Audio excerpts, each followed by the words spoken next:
Good evening, welcome to ITV News. This is Monday night's calendar with Rachel Townsend and Duncan Wood. And these are this evening's main stories.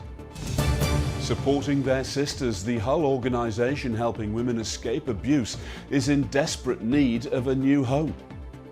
Well, next, a Hull organisation dedicated to helping women who have suffered genital mutilation and human rights abuses is calling on Hull City Council to step in and save them from closure.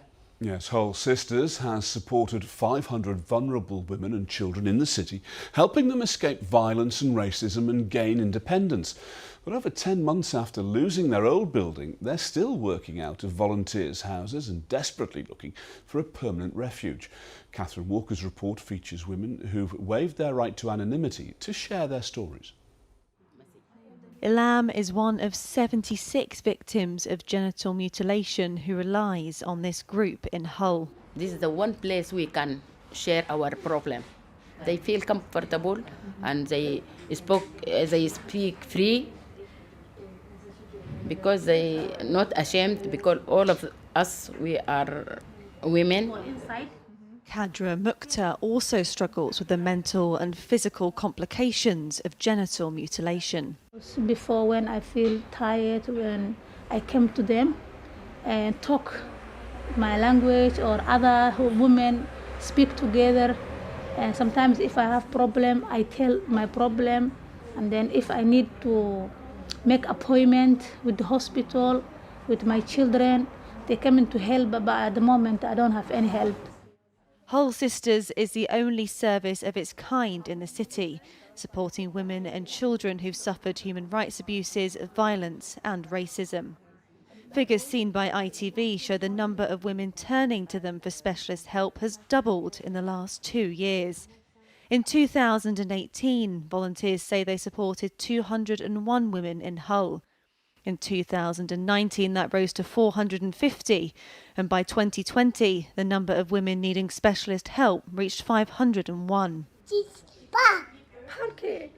One of those women was Huma, who turned to Hull Sisters for help to feed her 2-year-old son after her husband died of coronavirus. If Hull Sisters is not here, I'm not here. He saved 2 lives this time. One my son. I have not family member here, and I didn't know anybody here. I didn't know how can I apply benefit, how can I, because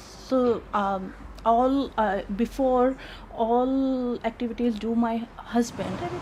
With more and more women turning to them for support, Hull Sisters needs help to find a permanent home, and soon.